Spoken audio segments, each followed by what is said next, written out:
J'ai reçu une question là-dessus au niveau de l'un de mes abonnés qui m'a contacté. On a eu le temps d'échanger un peu sur Instagram. Donc, si vous avez des questions, vous pouvez me contacter sur Instagram. Voilà. C'est là-bas que je récupère presque toutes les questions et puis je prends le temps de pouvoir regarder. Et si vous avez des questions, vous pouvez les laisser aussi en description des vidéos. Là, si c'est une question qui est pertinente, on va prendre le temps de regarder des vidéos là-dessus. Donc, le compte Instagram, vous pouvez me contacter sur mon Instagram et aussi vous abonner. J'ai besoin aussi de votre soutien. Et aussi me suivre sur ma chaîne YouTube. Si vous voulez des formations de Very for Sketchup, vous avez cours ici. Vous avez les modules que j'ai déjà établis. Au fur et à mesure, il y aura des mises à jour de manière générale.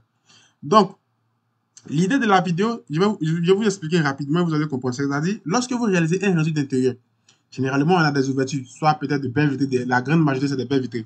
Et qu'est-ce qu'on fait? On fait de telle sorte que la lumière de l'extérieur, on ramène cette lumière de l'extérieur à l'intérieur de notre scène. Vous voyez? Soit, comme ici, on parle de Coronation, ça peut être Very Light et autres, peu importe le moteur de rendu que tu utilises. Mais attention, quand tu réalises la programmation de notre abonné, c'était quoi? Quand tu réalises le rendu, si tu ne configures pas bien, tu vois que l'éclairage de l'extérieur, tellement ça sera très blanc, ça risque d'influencer le rendu que tu vas réaliser.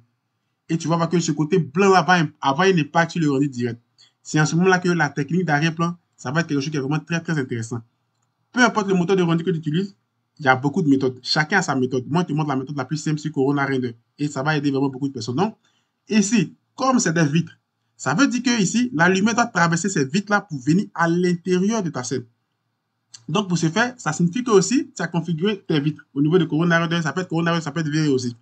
Donc, tu vas venir dans la partie des matériaux ici, tout doucement ici, regardez. Tu vas partir dans la partie des matériaux ici. Et au niveau de la configuration de tes vitres ici, il y a un élément qui est très très important. Vous allez descendre juste en bas, regardez, tout doucement. Et vous allez avoir Locate, vous allez avoir Illumination, vous allez avoir Alpha Mode, Buffer ID, Override, Alpha Mode. Vous voyez ici, Alpha Mode. Vous allez prendre, vous allez cliquer dessus, vous allez voir Default, Always Black, Always White. Donc vous allez prendre toujours Always Black. Quand je vais confirmer Always Black, qu'est-ce qui va se passer? Corona et 3ds Max vont enregistrer cette information-là.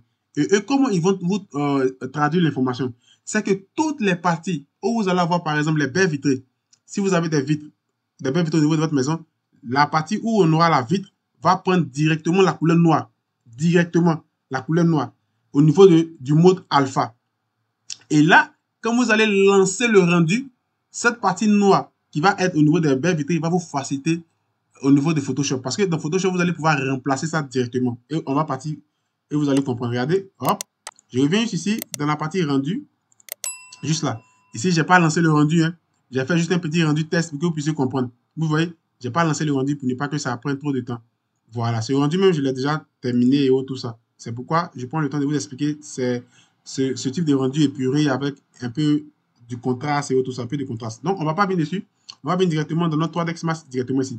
Donc, vous allez voir qu'à l'extérieur, même si on a le Doom Light, le Corona Light et tout ça, le Corona Sun, on a directement l'éclairage ici, qui est vraiment très fort. Mais moi, comme j'ai déjà gardé toujours ça à l'esprit, comme dans la partie des matériaux ici, on a déjà changé Always Black, excusez pas VRE, Corona Render et 3ds Max vont déjà sauvegarder l'information.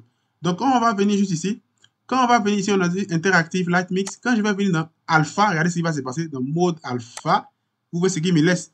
Il va me laisser ce côté sombre là, parce que c'est ce que nous, on a défini dans la partie des textures au niveau des vitres. Si j'avais mis Always Black, ça allait être Always du moins White, ça allait devenir blanc. Et si c'est blanc, tu auras du mal à identifier la partie des verts où se trouvent les vitres et ça va te fatiguer dans la post-production.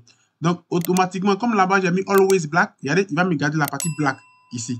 Donc, dans les presets de configuration de rendu, les éléments que je vais ajouter au niveau de tout ce qui est élément de rendu pour la post-production, je vais aussi ajouter un élément qu'on appelle Color ici, juste ici, pour la post-production. Donc, quand tout ça sera terminé maintenant, je vais lancer maintenant le rendu final. Quand je vais lancer le rendu final maintenant, je vais sauvegarder tous mes presets ici. Je vais venir ici. Par exemple, ici, je vais faire Save All. Donc, quand je vais sauvegarder tous mes presets maintenant, qu'est-ce qui va se passer? Moi, je vais venir ici et je vais les envoyer. Je vais envoyer tous ces presets-là de manière générale dans Photoshop. Vous voyez, dans Photoshop, maintenant, comme de l'autre côté, dans 3ds Max, ici, on a mis un truc noir ici. Nous, on doit remplacer ça maintenant par de l'arrière-plan pour tuer le côté intensité qui était vraiment très fort au niveau de Corona Sun. Et maintenant, adapter cette intensité sur mon background et aussi à l'intérieur aussi de ma pelle pour que l'intensité de lumière puisse se marier de manière générale. Donc, je vais venir maintenant ici. Et maintenant, je vais changer. Vous voyez ici, j'ai pris deux types d'arrière-plan. J'ai pris celui-là. C'est parce que j'ai enlevé l'image. Regardez, je vais remettre le rendu. Voilà, vous voyez, l'arrière-plan est là. Donc, l'arrière-plan que tu vas mettre maintenant doit avoir au niveau de l'éclairage un peu de contraste. Au niveau du contraste, c'est ici. Vous allez jouer maintenant avec le contraste, la lumière et autres.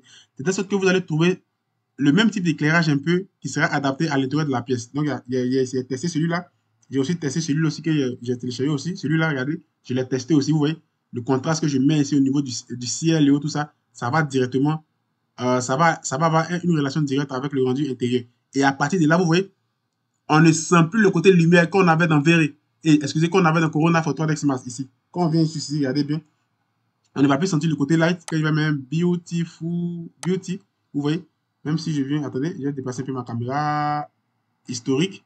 Voilà, quand il va me positionner comme ça, vous voyez, on ne va plus trop sentir le côté, le côté l'éclairage qui était vraiment très, très, très intense ici, quand je vais venir maintenant dans Photoshop, parce que j'ai tout changé directement dans Photoshop et j'ai essayé maintenant d'adapter. Voilà comment tu vas changer l'arrière-plan au niveau de Corona Render très facilement. Il y a plusieurs méthodes, comme je l'ai dit. D'autres vont utiliser d'autres méthodes, mais la méthode la plus simple, c'est celle-là. Tu vas changer au niveau de tes vitres, tu vas ajouter ce truc-là qui va aussi être très intéressant. Je vais vous montrer ça en même temps dans la partie des réglages. Paramétrage, est-ce que j'ai ouvert paramétrage? Non. Je ferme ça. Je viens ici, paramétrage. Tu vas venir dans la partie tout ce qui est paramétrage ici, dans Render Elements. Et il y a un élément que tu vas ajouter, comment on l'appelle? Je vais voir ici si je peux le retrouver facilement. Attends, on regarde ensemble. Celui-là. Celui qui est ici, celui-là, 8 calo, tu vas l'ajouter.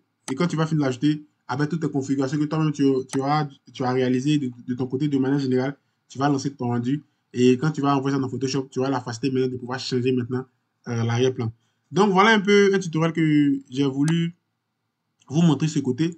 Tout ce que moi je vous demande, si vous aimez ce que je fais, peu importe si tu me suis sur Facebook, sur YouTube, sur Instagram, si tu es nouveau sur la chaîne, n'oublie pas de t'abonner, d'activer surtout la cloche de notification, de partager, de partager. Ça m'encourage, ça va permettre aussi aux plateformes de montrer la vidéo à d'autres personnes de manière générale et aussi de me suivre sur ma chaîne YouTube.